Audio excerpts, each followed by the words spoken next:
पूरे देश में एजुकेशन की बात होती है। अध्यक्ष जी, अगर एजुकेशन की बात करें तो बाबा साहब अंबेडकर ने एक बात कही कि शिक्षा वो शेरनी का दूध है जो पिएगा वो दहाड़ेगा। और मैं पूरी जिम्मेदारी से आज ये बात कह सकता हूं इस सदन में खड़ा होकर कि बाबा साहब अंबेडकर के मिशन मूवमेंट को, बाबा साहब अंबेडकर के सपने को अगर पूरा करने का काम आज कोई सरकार कर रही है तो वो अरविंद केजरीवाल जी के नेतृत्व की सरकार कर रही है। उस सरकार ने बाबा साहब अंबेडकर के उस सपने को पूरा करने का काम किया। अध्यक्ष जी, जब एक सरकारी स्कूल में पढ़ने वाले बच्चे के लिए जब दिल्ली की विधानसभा के अंदर ये बताया जाए कि कितने बच्चों ने आईआईटी में एडमिशन लिया, जेईई का एग्जाम पास किया और कितने बच्चों ने बड़े मेंस एग्जाम के अंदर पास क्लियर करने का काम किया, तो अध्यक्ष जी उन सरकारी स्कूलों में पढ़ने वाले बच्चे जो केवल एक मिड डे मील की राह होते हैं आधे राज्यों के अंदर, चाहे उत्तर प्रदेश की बात करूं चाहे मध्य प्रदेश की बात करूं, वहां दिल्ली के अंदर उस सरकारी मॉडल को खड़ा करने का काम आज अरविंद केजरीवाल जी सरकार ने करने का काम किया है। और उन सरकारी स्कूलों में पढ़ने वाले बच्चे कौन है? उन सरकारी स्कूलों में पढ़ने वाले बच्चे गरीबों के, पिछड़ों के, दलितों के बच्चे उन स्कूलों में पढ़ते हैं। और आज जब वो आईआईटी के अंदर जाते हैं तो हमारा सीना भी चौड़ा होता है कि वो सरकार आज उन बच्चों के उत्थान के लिए काम करने का काम कर रही है, उनके जीवन को आगे बढ़ाने का काम कर रही है। आज शिक्षा के क्षेत्र में जो काम करने का काम दिल्ली की सरकार ने करने का काम किया, दिल्ली की सरकार ने जो एजुकेशन में काम किया, आज ये बात मैं नहीं कह रहा अध्यक्ष जी, दिल्ली का एक एक व्यक्ति ये कहता है कि आम आदमी पार्टी ने, अरविंद केजरीवाल जी सरकार ने जो काम एजुकेशन में किया है, चाहे वो बिल्डिंग की बात हो, चाहे बिल्डिंग इंफ्रास्ट्रक्चर की बात हो, चाहे बच्चों की बेसिक शिक्षा की बात हो, हर उस स्तर पे काम करने का काम किया है और आज उनके उत्थान के लिए करने का काम किया है अध्यक्ष जी। लेकिन अगर आप नगर निगम की बात कर लो अध्यक्ष जी, वहीं पे पढ़ने वाले दलितों के बच्चे हैं, गरीबों के बच्चे हैं, श्रमिकों के बच्चे हैं, 5वीं क्लास तक दिल्ली के नगर निगम के स्कूल में एजुकेशन लेते हैं। लेकिन जब ये दुर्भाग्य की बात है, ये पूरे हमारे दिल्ली के एजुकेशन मॉडल में जो ये नगर निगम का धब्बा है अध्यक्ष जी, मैं दावे से कह सकता हूं ये धब्बा हजारों बच्चों के, लाखों बच्चों के भविष्य को बर्बाद करने का काम कर रहा है, उनको पीछे ले जाने का काम कर रहा है। आज वो जो बच्चे पढ़ते हैं 6ठी क्लास में, उसका एडमिशन होता है अध्यक्ष जी, तो वो अपना नाम तक नहीं लिख पाता है। तो आप समझ लीजिए कि आज ये भाजपा की जो दुहाई देते हैं सदन में बैठ के, जो एजुकेशन की दुहाई देते हैं, उन्हें अपने गिरिबान में झांकना चाहिए। ओम प्रकाश समय सही कहा है, अपने गिरिबान में आप झांक लीजिए और झांक के देखिए कि आप कितने बच्चों के भविष्य को अंधकार में लेके जा रहे हो उस नगर निगम के स्कूल के अंदर पढ़ा के। आज किस और ये नगर निगम के स्कूल उनको लेके जा रहे हैं अध्यक्ष जी। उसके साथ साथ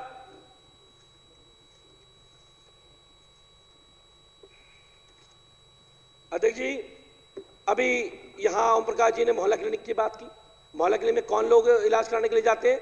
मेरी विधानसभा में मोहल्ला क्लिनिक है अध्यक्ष जी, 300, 400 लोग प्रतिदिन दवाइयां लेके आते हैं, इलाज कराते हैं, 100 से ऊपर के टेस्ट में मुफ्त होते हैं। वो लोग हैं जो 300 रुपए प्रतिदिन कमाते हैं, 400 रुपए प्रतिदिन कमाते हैं, 500 रुपए प्रतिदिन कमाते हैं, लेकिन उसके पास एमबीबीएस डॉक्टर को देने के लिए फीस नहीं है। वो अपनी गली मोहल्ले के किसी बंगाली डॉक्टर के पास जाता था, वहां से किसी भी एमजी गोली लेके आ जाता था। लेकिन आज अरविंद केजरीवाल जी सरकार ने उन मोहल्ला क्लिनिक को खोलने के बाद आज वो जाता है, अपना टेस्ट कराता है, उसके बाद बड़े क्लिनिक में जाता है और उसका इलाज होने का काम होता है। और इन्होंने कहा हमारे मोहल्ला क्लिनिक नहीं है, इनकी खुद की विधानसभा के अंदर अध्यक्ष जी विश्वासनगर में मोहल्ला क्लिनिक है, गाजीपुर मंडी के अंदर मोहल्ला क्लिनिक है, और दोनों चालू 300 लोग वहां इलाज कराते हैं और फिर आके कहते हैं हमारी कोई सुनता नहीं है।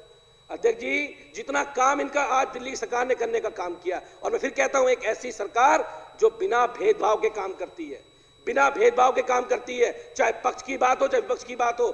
सीसीटीवी कैमरे की बात करते हैं आप लोग, सीसीटीवी कैमरे तो अमित शाह जी को दिख गए थे जब वो जाके वहां पर्चे बांट रहे थे गलियों के अंदर, तो अमित शाह जी भी कैमरे के अंदर कैद हुए थे। वो अरविंद केजरीवाल जी के द्वारा लगाया गया सीसीटीवी कैमरा था, उसे जाके पूछ लीजिएगा, वो आपको बता देंगे अध्यक्ष जी, वो जाके बता देंगे। अपनी विधानसभा में लगे, आप कहते हैं कि स्कूल 11 साल से बंद पड़ा हुआ है, 7 साल से आप उस क्षेत्र के प्रतिनिधि है, आपके ऊपर मैं तो धिक्कार करता हूं कि आप वहां प्रतिनिधि है। अगर आप स्कूल चालू नहीं करा पाते अपने यहाँ पे तो काय बात के प्रतिनिधि है? क्यों विश्वासनगर के लोगों ने आपको जिता के भेजा था? और इनका हाल नहीं है अध्यक्ष जी, जितने 8 के 8 बैठे सबका हाल यही है। अगली बार बता रहा हूं जमानत जब्त हो जाएगी इनकी विधानसभा में। काम तो करना नहीं है, केवल यहाँ पे आके सरकार की आलोचना करनी है। काम कीजिए, अगर जनता के लिए काम करोगे तो जनता आपको सरों पे बैठाएगी, और जनता के लिए काम नहीं करोगे तो जनता जमीन पे बैठाना भी जानती है, आपको बता देता हूं ये बात स्पष्ट रूप से। तो आम आदमी पार्टी ने सर अध्यक्ष जी अरविंद केजरीवाल मॉडल, गवर्नेंस का मॉडल जो है, उस मॉडल ने जो काम करने का काम किया है अध्यक्ष जी, आज हम देशभक्ति की बात करते हैं और आज उस देशभक्ति की अरविंद केजरीवाल जी कहते हैं हम कट्टर देशभक्त हैं, और उसको दिखाया है करके। हम कहते नहीं, हम करके दिखाते हैं।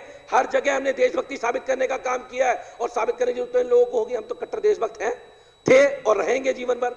अध्यक्ष जी, आज जो झंडे लगाने की बात है, तिरंगा लगाने की बात है, आज हर विधानसभा के अंदर तिरंगे लगाए जा रहे हैं, हर विधानसभा के अंदर अध्यक्ष तिरंगे लगाए जा रहे हैं। लेकिन ये अब कुछ दिनों बाद आगे यहाँ कहेंगे हमारे तिरंगा नहीं लगा, लगने नहीं दिया इन्होंने, ना लगने देंगे आगे।